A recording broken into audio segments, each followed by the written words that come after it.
Good evening for Telesur. I'm Cody Weddle in Caracas, Venezuela. We start in Peru tonight at the climate conference. That's where environmental ministers are working against the clock to shape a blueprint for a global pact on climate change. On the day before the last day of the talks, concern grew about an ambitious environmental accord that it would not be reached. There is also a flare-up in a years-old dispute over which countries should do more to tackle carbon emissions, driving dangerous climate change.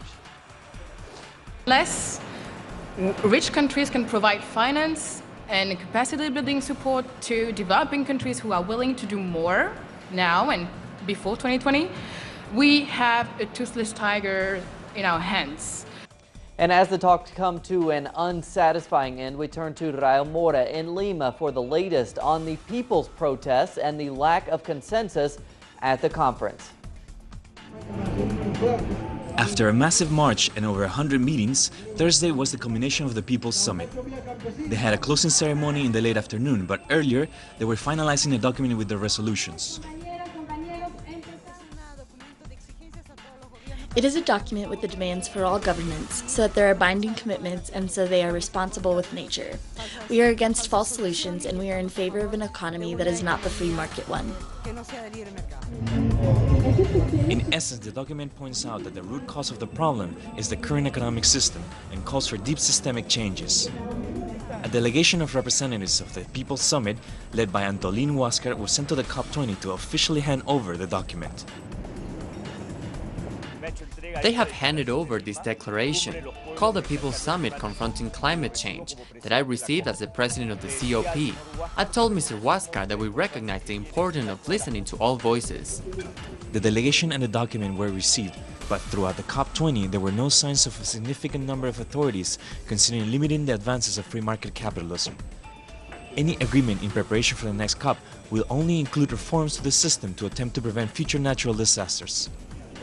Reporting from Lima, Peru for Telesur, Rael Mora.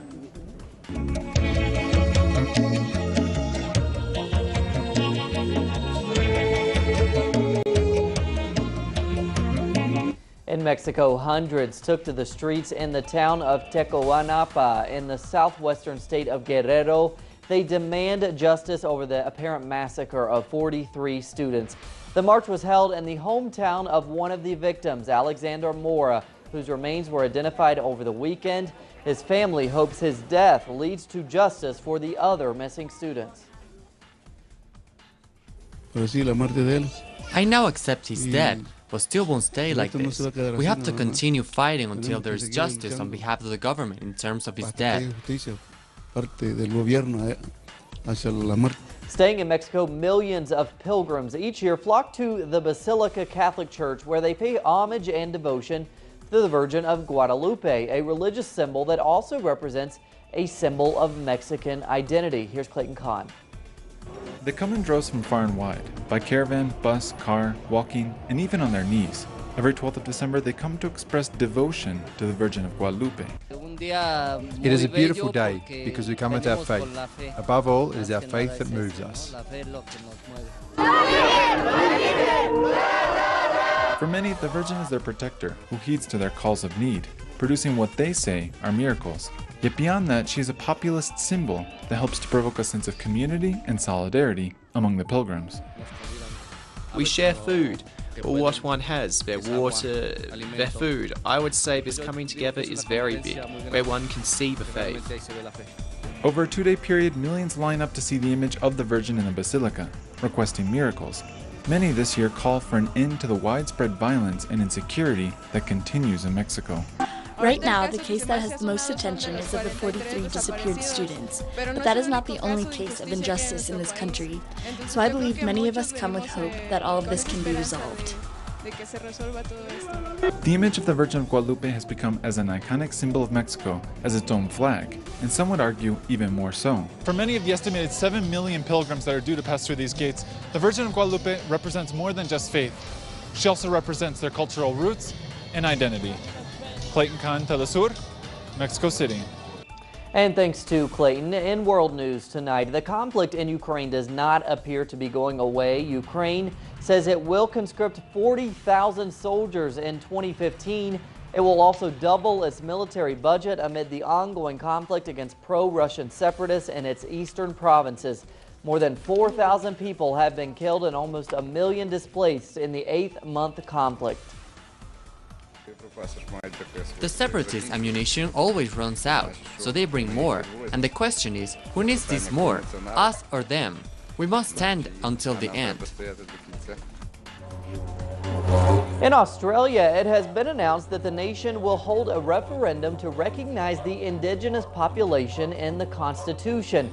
The over 100-year-old Constitution does not recognize Aborigines as the nation's first inhabitants. Conservative Prime Minister Tony Abbott claimed it would be, quote, a heartfelt pact between indigenous people and conservative Australia.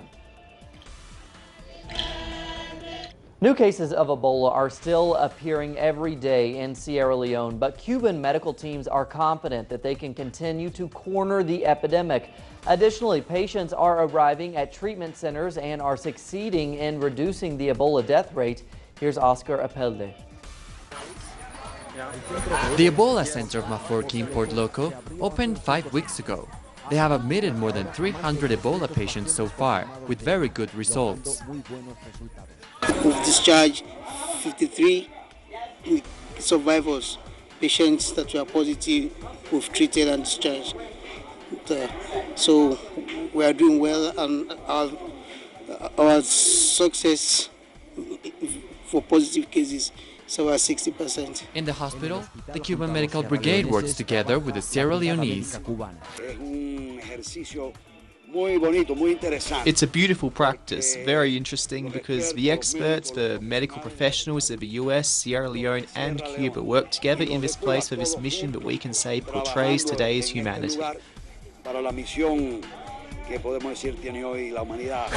The US volunteers that work with the Cuban Brigade are from an NGO called Socios en la Salud. Same year, 1949, the best damn year of all time. We belong to the first half of that. They have become really good friends. Excited. Can't wait to have the Cubans working with us side by side with the Sierra Leoneans. Healthcare as a preferential option for the poor. Yes. It's understood, right? Healthcare is a right. Absolutely. We can unite together in a fair task like this one, a job to save human lives, and one that we can have accomplished with the close cooperation of all parties. Patients continue to arrive from the rural part of Port Loko, some by ambulance, others walking. But at the beginning, they had between 96 and more than 100 patients, and now they have less than 50.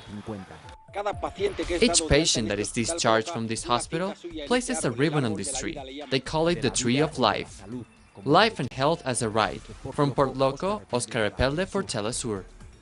Thanks to Oscar. And on a cultural note tonight, yesterday was the National Tango Day in Argentina.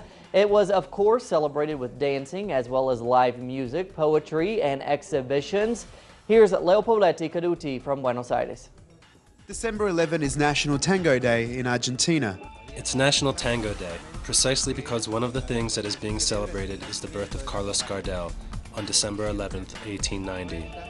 And this tango exhibition is dedicated to Carlos Gardel, since Argentina's Cultural Industries Foundation is the one that holds the entire Gardel collection. There is tango in Buenos Aires every day, and there is more and more with time.